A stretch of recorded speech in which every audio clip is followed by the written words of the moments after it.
don't know. Probably one of the most important things with swim baits is, and it's something that people don't always grasp when they're buying them online, is the ROF. And probably, I don't know if everyone's familiar with the ROF, that's rate of fall. But the rate of fall, it's basically telling you the range that it effectively be fished. An ROF 5 is very common. That's basically a slow sink, and it'll fall at a rate of fall of 5 feet per 12 seconds.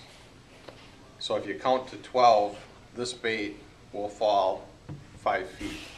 So that kind of gives you an idea how slow it falls. You know, probably similar to a weightless Senko, I'd guess. And then an ROF 12 will fall 1 foot per second. An ROF 16 will fall 16 feet in 12 seconds, so it's going to drop like a rock. So one of the most commonly bought swim baits for beginners is Storm Wild-Eyed Shiners. The 6-inch, the bigger ones, them are at least a 16.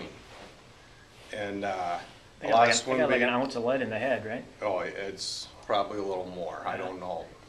So basically, it doesn't have a rate of fall. It's a rock, but it's still a very fishable bait. And where hard bottoms are, and you want to dredge the bottoms, and it's, you know, probably one of the most used baits in America today. So it's probably caught more swim bait fish than any other bait. But it's not the most versatile bait there is. Because if you're going to fish that bait in 10 feet of water, you have to fish it fast. And generally, that's not what you want to do at all. And that's how you utilize the different rate of falls. This little bait here, the Jackal Gyron, probably has a rate of fall of about 3. So it sinks very slow, but it casts very well. But this isn't a swim bait. This is a jerk bait. Really? It gets worked like a jerk bait. If you try to swim this bait, if you bought this bait, threw it out, and tried to swim it, you'd be very disappointed with the swimming action of this bait. And as you're researching online, this was a hot little bait for a few years. It swims like crap, but it catches a lot of fish because you can twitch it or jerk it. Ricky B was with me on the day that this did very well for me in a tournament. And I've had a few good days since, never a day like that. But you know, another very popular lure that we see online and hear about, there's the Matt Lures Ultimate Gill. He's now updated that, and he's got the U2 gill, which swims a little better. But this was designed as a bed bait. When we look at it, we think, man, that looks great, and that's a sunfish, but it is a bed bait. Fish it like that, or you fish it deep like a jig. Because once again, this bait in general, you have to fish it faster than what you want to fish swim baits at. But now he's got the U2 gills, which are very more swimmable. And this does actually have a good swimming action. And I would say for myself, this is more of a summer bait because I have to fish it faster. And generally in the summer, we'll fish them a little bit faster. But one thing, here's the Matt Lures Hard Gill, which Matt is also has the newer one of these out now with a more durable resin. And he now has them in 2-piecers and also build again. He made a few of these build, but now it looks like he's going to have full production of them build. The advantages of a 2-piece, one of them is for dead sticking. These as a floating dead stick bait is just deadly. And with the 2-piece, you have a more realistic, these baits move so freely that it'll freeze in the water column like that if it's not moving. And then you move it a little bit. But as far as hard baits go, this has been one of my top producers. A few guys in the club I've thrown it with, I haven't made it work for me at the time, but when it does work, I literally think that when I'm on big bass that nothing else is going to catch them fish. When I'm throwing this thing out and working it ultra slow, like a twitch bait, little tiny twitch, little tiny twitch. It's just moving in the water column so slowly that the fish come to it, and you literally get schools of 3 and 4 pounders, sometimes 5, but you don't see school of 5 pounders in Minnesota, but there's 4-pound fish, and there's 4 or 5 of them, and you truly get to see how them fish work a bait and are going to kill it. And it's not head-on slam kill. Them bait are washing it out. They'll come by it, and then another fish will come in at it. And typically when that happens, you're lucky to get 2 or 3 fish out of 5 or 6. You'll get 1 fish typically. A good lake that demonstrates it's to Montreville, where everyone's out there drop shotting, throwing Senkos. Baits like this will attract schools of them fish that we see in the spring cruising the shoreline. Them fish are still schooled up together. But it's a very day-orientated bait. I mean, either it's going to work for you or it ain't going to work, but we can say that with most baits we use. Some days a spinner bait day, some days a jig day. And if you're going to live and die by big baits, you're going to die an awful lot of the time. But when it happens for you, it happens, and you own the lake, and there's nothing else that happens better. What's the model of that again? That's the Matt Lures Hardgill, which this is the older model. This is an old 3-piece model, where he has a newer 3-piece model and also 2-piece models. And Matt usually goes pretty good on his website, the difference of the models, what he designed them for. And once again, you can get them in slow sink. You pretty much get these in slow sink or fast sink.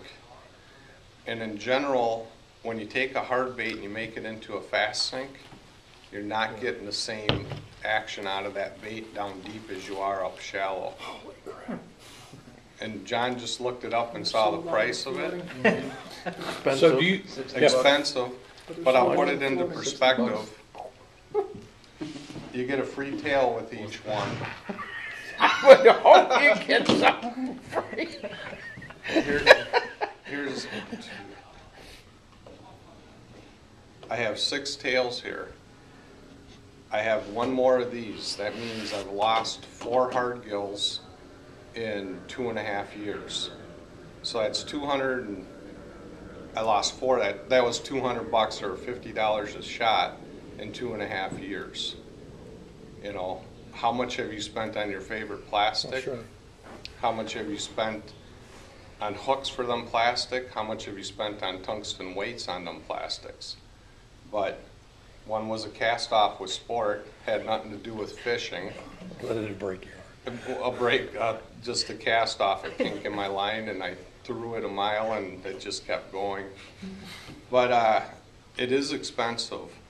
But as I say that, you know, we go into these soft plastic baits. This is a Huddleston weedless minnow, probably one of Huddleston's most popular now. There's a hook in there, and primarily a largemouth bait. I have caught smallmouths on them, but in general, a smallmouth is always going to hit that bait from below. It's going to come up, it's going to hit that bait from below. I have had smallmouth swallow this because it's totally collapsible, and I've caught them. But there's more days than not, if I'm on smallmouth waters, they're pounding this bait and they're not getting it all the way into their mouth. And it becomes very frustrating. And with that, Joe from Real Prey Swim Baits, these are Real Prey. That's a 7.5-inch dace creek chub. This is his golden pond shiner.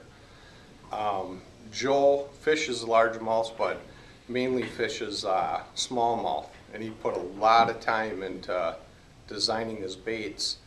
And just film footage, us down on the river in the winter, we know that these fish are coming up from the bottom of these baits and taking them down. They're either doing that, or if the bait's by the bottom, they're pinning the bait to the bottom, because we can feel them in the rocks when you set the hook, and we know there's rocks there, and then we're pulling them out from there. But if you fish top hook for smallmouths, you're more than likely going to be more frustrated than happy with the results of it. Have you played with downsizing so that they can inhale it better? Well, with downs, yes, but I truly like the bigger baits. This is, sorry Paul, this is the one I've been fishing down on the river this winter a lot, and that's a real prey 5-inch shad. I like fishing the 6.5-inch alewife. It's the same exact bait, but it's right in between these two. And for me, it's the drawing power of the larger bait. And I also feel that larger hook. This is, I believe, the same hook as on the alewife, helps with hookups on them fish. When you're fishing a swim bait, people are always, you hear so much about clear water and stained water. What's the most effective? Well, ideally, clear the water, the better. But you get into situations where the water's too clear and nothing's realistic enough for them. I mean, you will have them fish follow this all the way to the boat. And they're staring at it and they're swiping. And I mean, the way, if you haven't fished swim baits, you know about swiping is on crankbaits. You feel them swipe that bait, they're slapping it. And people laugh at you and you say they're swiping it, and then boom, you get that fish. And on clear lakes, the more they have to look at it, the more time I think they have to decide that's not really what they're looking for. Because when you're throwing these baits, you're throwing them so far out, you might get the hit at the end of your cast. And then you might get a bite in the middle of the cast, and then there's a 4-pound fish at your boat. You drew that fish all the way from the end of that cast to your boat. And if you're lucky on that day, they're hitting them at the boat. And if you're unlucky on that day, you're getting very frustrated because you're seeing lots of big fish follow you to the boat. But mainly, I fish slow sinks because they can be fished in 20 feet of water. I can throw this ROF 5 out to 20 feet of water and let it sink to the bottom. Got to be patient, right? Got to be patient, and then you have to fish it ultra slow. These baits can also be fished like a jig. Just jig it, pop jigging it, snap jigging it. But one thing that happens that's going to happen to every swim bait, and it's because of line placement, the deeper you fish it, it's going to be rising in the water column as it's coming to you. It's not going to be a 22-foot crankbait that stays down 22 feet until you get to a certain plane and then come, almost straight up to you. It's going to be coming up. So as you're coming up, that's when you're having your followers, and then that's when you get to see your followers. So it's good to sit on the hump and cast out instead of sitting out and casting in on the hump. And or weed lines, whatever. Fishing uphill. Yeah, fish uphill. But some days it's better They might not want to coming do it. downhill. But in general, yeah, fishing uphill works great with them, just like it does with a jig, a spinnerbait, crankbait, anything. And then there's different types. Top hook, which is called a jig hook, and you can basically get any soft plastic bait with the option, most of them, with a jig hook or a bottom hook. This has a spot for it. You can put it there. Put a swivel on there, put your treble hook. And then you have just straight out bottom hook baits, which I'm really starting to prefer. And people are always worried about these bottom hooks getting caught up in the weeds that you're fishing. Say you're fishing 12 feet of water and the grass is coming up to 7 feet. You're fishing a slow sink bait that you're controlling the depth at ultra slow speeds. And this is something that's hard for people to get. This bait's not going to get caught up in the weeds. if I have 6 feet of water column, 12 feet of water, 6 foot of weeds, 6 foot of water column, I'm going to tick this over the top of it. And I'm going to do it very slowly. Of course, you're going to get caught up in weeds at sometimes, but in general, you're controlling the depth. And if I want to work at 2 feet under the water, look at the profile of that bait. Look at how big it is. You're throwing something out there the fish can see and something the fish actually wants to eat. I don't know if you guys have seen the picture of Tom's northern he caught this winter, 6-pound northern with a 12-inch bass in its stomach. Really? Yeah. So, but, you know, in the old days of me eating fish and cleaning fish, bass, there's what was in their stomachs. Oh, yeah. 90% of the time. I mean, sometimes it was craws, sometimes it was perch. But them 2-size sunfish, if it had that big fat belly, it had 2 of these, 3 of these sunfish. And how many of us have caught that 5-pound bass with that 9, 12-inch bullhead sticking out of its gullet? And then you start going to that lake and then you see it again and you see it again. Them fish are eating some big bullheads. And just starting out with Matt Lures, Matt now has a slow sink bullhead. He had a fast sink one, but now there's a slow sink, and that really excites me. The fast sink I wasn't really too excited about, but now a slow sink that I can work ultra slow, because fish are off, they're waiting and they're not hunting that thing. They ate it because it was sick of looking at it, is what happened, I believe. Well, bullheads aren't the fastest thing out there either. No. You're not going to want to No. burn a bullhead. You know, and someone said something about downsizing. This is a fast sink shad lure, Matt Lures, inexpensive. I think they're 2 for $7. I've caught literally 50, 60 fish on this lure right here, and it's still in great shape. I take that off at times if I'm fishing deep weeds, but there's an inexpensive bait that catches a lot of fish. Yeah, you mentioned the Storm Wild Eye Shiner, and I can tell you that there's one that they make that looks a lot like that has the hook underneath of it. Yep. And the top hook. It has both. And they go from like, I don't know, 3/8 to, to like 3 or 4 inches. Yep. And they make one in a shad pattern with a little red under its. Mm-hmm. And when I lived in Tennessee, that was my go-to bait when I fished as a co-angler in BFLs, and I'd take that bottom treble hook off and put a red treble hook on it. And if I was in the back of the boat and I needed a fish, I could tie that thing on and fish it out of the back of the boat, and I would always catch a 2 or 3 or 4 pounds. It was my go-to, when I can't catch them on anything else because I'm getting back boated out in open water, and just slayed the fish. But up here, I was going to ask you, color, I mean, I'm always afraid to use shad-colored baits here because I'm not afraid of shad-colored baits. We have strong shiner populations, I get that on the river, but even they're strong. They're strong. They're Crappie fish strong. on certain lakes, we fish golden shiners up there. Really? And if you look online Shiners and have you a dot? look at Shiners have a your dot? lake you're going to go fish, it more than likely has golden shiner in it.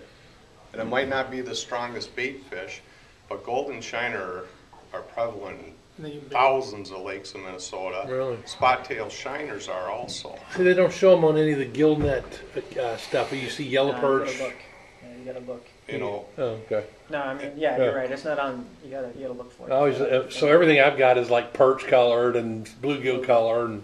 And the perch pattern I've stayed away from because I just never found it to be a strong pattern Probably for catch more myself. Northerns. And I love them. Yeah. and I was sent a 5-inch perch from Joe from Real Prey last year. 5-inch, probably looked a lot like that, with the tail of the tail like that, but smaller, like on the shad. And I caught a ton of fish on it. And I called him and talked to him about it, because Joe really gets into thinking about what he's going to design next. and he agreed with me that like perch are not the biggest forage for him. And he lives out east where there's perch in every lake with just about. But what he truly believes is, say sunfish is the prevalent forage in that lake that they're eating all the time. When you can't catch them on sunfish baits, jigs, colors, swim bait, spinner bait colors, that's when you go to the least popular forage in the lake. And he believes that's why perch swim baits are so popular. Because you have people out there throwing something different than everybody else, and it's something they eat, but it's not what they're keyed in on 90% of the time. You know, a lot of people talk about matching the hatch, and then there's people that say crash the hatch. Do opposite of what the hatch is, the prevalent one. But as far as shiner patterns, I like them up here. You know, this is a creek chub. I think this is the only swim bait company that makes a creek chub. So if it's a river system coming in, I fish this bait a lot. And where I found out why creek chubs are so strong in Minnesota was when I lived down south in Cannon Falls, trout waters all around me, and I learned it from the trout fishermen down there. I went up the Little Cannon River one day with a little power grub, and I caught probably 100 creek chubs that were 9 to 12 inches long, big creek chubs. So I started talking to the trout fishermen about it, and they said any trout waters in Minnesota that are worth their dime have creek chubs in them.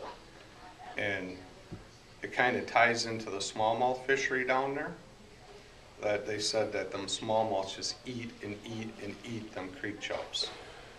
And So have you tried that like on the St. Croix at the mouth of the Kennebec or I anything like haven't that? fished many swim baits on the St. Croix. I haven't been over there since I started fishing swim baits. I'd be interested to try. So what would you use for like a walleye pattern?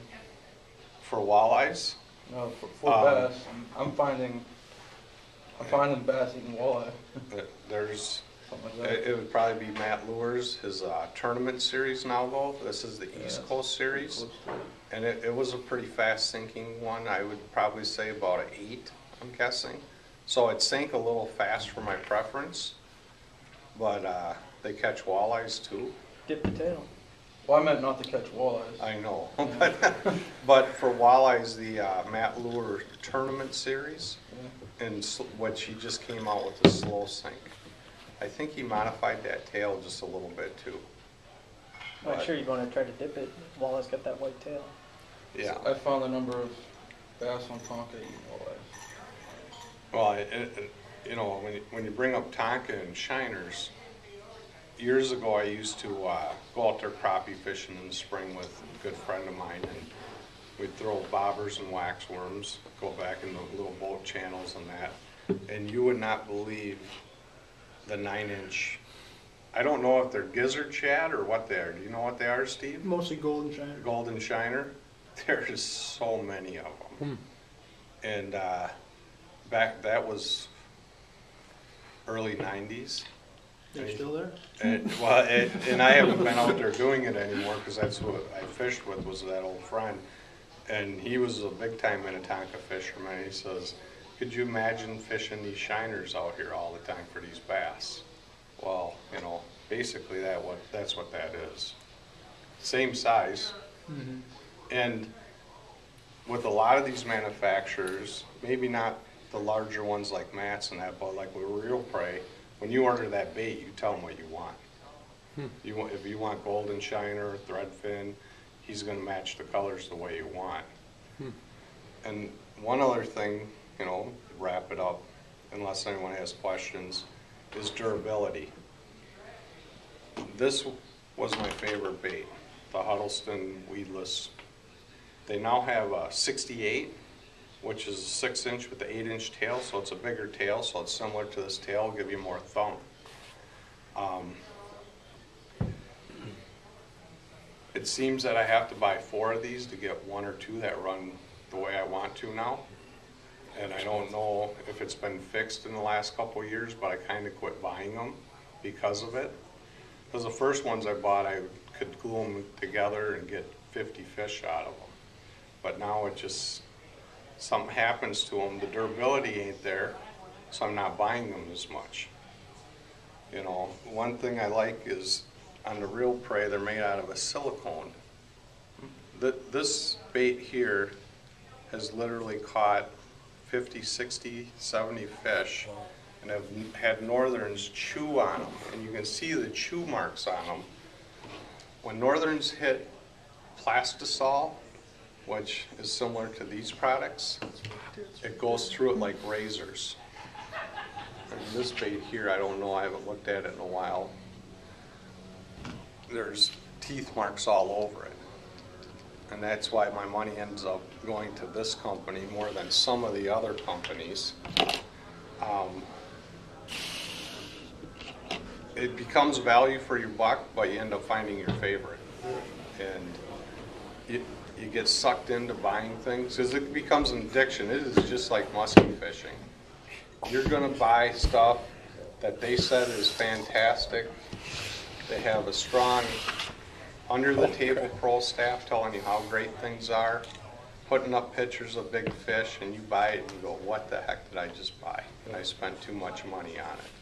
So I mean, I narrowed it down to 3 baits, 4 baits that I really like, and I go from there. What's your hookup ratio like with the weedless Huddleston? I would say I have to compare it to other swim baits. I have to say it's similar. Really? People get really caught up in that. You're going to lose big fish on these baits because they're reacting. Sometimes they're reacting to them when they're not feeding. But one thing on a weedless HUD you got to do, and this one hasn't been cut yet, you cut this from here to the fin. Make it deeper. Make it deeper. Once you put a scissor in there and cut it, it collapses it much quicker. And after you catch a few fish on it right now, my finger's barely catching. You catch a few fish on it, it'll catch every time. But this bait here, typically a largemouth swallows the bait or gets it fully in its mouth and you hook it right between the eyes. And then, Is that a 4-inch or a 6? That's a 6-inch. How do you tune that when you get them where the plastic gets out of whack and they're riding left They or say right? with nail weights, little tiny pieces. yeah. I thought you put them in boiling water and strained it out. Like the tail gets bad. Yeah. But what'll end up happening on these is they'll run on their sides. No matter how slow you fish them. And then they say a nail on the opposite side, and I just, that's too much. Okay. And I just get frustrated and give up. You know, one thing that happens also is people get into buying used swim baits because of the price of them. One thing I find buying used swim baits is There's a reason for it. there's a reason There's a for why it. they're selling them. There's a reason why that person didn't like that triple trout. Right. They didn't like that weedless Huddleston thrown 3 times because they took it out of the package. And I'm not bad-mouthing this bait because this bait was what got me addicted. I mean, it's a great bait, but I'm going towards more baits that are forage-based to my region now. But when you ask what color, that bass color for some reason has been killer for me, and golden shiner is mostly the, what is it, alu or whatever? the yellow. Yeah, kind of. AU? AU, kind of with that brown back, white belly. That's a good one also. But now when I order swim baits and I can get them custom done, it's either golden shiner, white belly blueback, white belly blackback. So it's basically a shiner pattern. Can you, what about line choices for these as well? For line right now, that's just 20-pound big game down there on the river. I'm not going to spend more money this winter because it's going to end. But typically 20-pound abrasion X is what I like. I like Cigar? Physics? fluorocarbon, You like fluorocarbon? and the reason for fluorocarbon is the sinking ability of it, No stretch. and no stretch. And what happens also is if you actually let your line sink, it telegraphs what's coming ahead of it. You're at a constant retrieve most of the time, and you're going to learn. Well, all of a sudden that line you feel a little tighten. There's weeds there. Speed up, lift your tip up, and you go right over the weeds. And it'll take 3, 4, 5 outings to figure it out, and all of a sudden you're reeling in and you feel it. You just automatically lift your line. But one thing that happens on rods, when guys are going for rods also, they're looking at what they're rated for. This is a Matt Lures, just the swim bait series, 1 to 4 ounce, 10 to 20 pound tests. Matt did a really good job on these, but I don't think Matt's affiliated with the company that's making them anymore. But it's basically crankbait rod on steroids.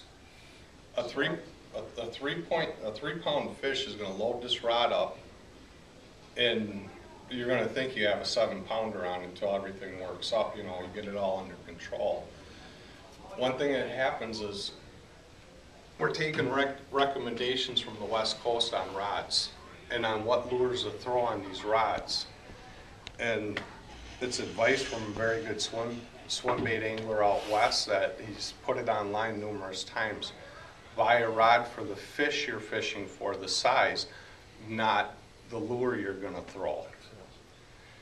And what he's trying to point out is what's working for 8-inch HUDs out there isn't what we necessarily need here for 5 and 6 pound fish here. We need that bend to keep this heavy weight, to keep that pressure on that fish.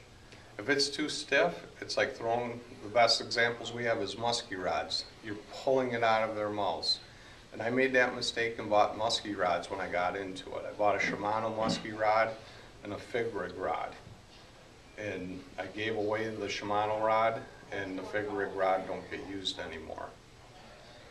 And So would you stay away from the sinking braids for that reason? I haven't tried them yet, so I don't know. You know, one thing with braids is a lot of guys are totally into it. On hard lures sometimes, it's just like crankbaits with braids. You get that, especially on this little guy. I don't know what it is, it drives me nuts. No, braid likes to wrap up and stay there. What's that? So braid does like to wrap up and stay there because it's so good. Yeah, it don't work out. One thing starting out, you might want to go with mono because of the stretch. Because one thing that's going to happen is this bait's going to be coming in. You're going to keep feeling it and pulling it out. It's literally, I guess, like a frog bite. Just keep reeling Just until you keep feel reeling until the rod loads up, reel down to it, and set the hook. So how is this rod or swim bait rod going to be different than a frog rod? Typically a frog rod I would consider very heavy in the tip. Yeah, it's a telephone pole. Yeah. Okay. If you take the rod, Yeah, it's It's very, got look at third that. Look at the soft, bend two goes halves, all the two way halves. down to the middle. How about reel speed? You get into this 3/8 to 1 super slow stuff? I think that's a 7.1. I just slow it down. What I like the faster reel speed for is retrieving line. A lot of the hits are right at the end of the cast. You're throwing it out there and boom, get the line in. But I mean, my opinion is I can always slow my retrieve down, and I'll always reel slower. And that is one of the keys to soft swim baits, in my opinion, is fishing ultra slow. In the summer, hot summer, we're going to fish a little faster typically, but you need to slow down to a point of cross sometime. You know, one member of the club that I kept trying to get into this, he just wasn't hearing it. He talked about it, but he just wasn't applying anything to it. It was Josh, and I got him out on a good swim bait bite. And we had it going 2 nights in a row. And they're all big fish, 4-pound fish. We went back to the same area, because we only had an hour, hour and a half each night. He was fishing tournaments, we were fishing tournaments. And they weren't there. I said, they're here. He said, we need to jig fish it. All rock with some weeds. We jig fished it most of the time. And I said, they just haven't fired up yet. And I grabbed a swim bait, boom, there they were. He got one, I got one, I got another one. It slowed down, we tried to jig fish again, and they wouldn't bite, and then the swim baits got them. So that kind of changed his thinking a little bit, but he's still a jig fisherman by heart, so he'll always be a jig fisherman. So now that when you go out on your own and you're not fishing a tournament, what percent of the time are you trying to make a swim bait work? 90%. Really? He's a freak. The guys who got to fish swim when I was swim bait fishing in a tournament, it's hard to do with 2 people. It's a selfish act. Okay. I want to go as slow as I want, when I want. I want to stay there in that spot for as long as I want. It's a very selfish act. And for me, being a boater, it's hard for me for 4 hours not to give the guy in back any action.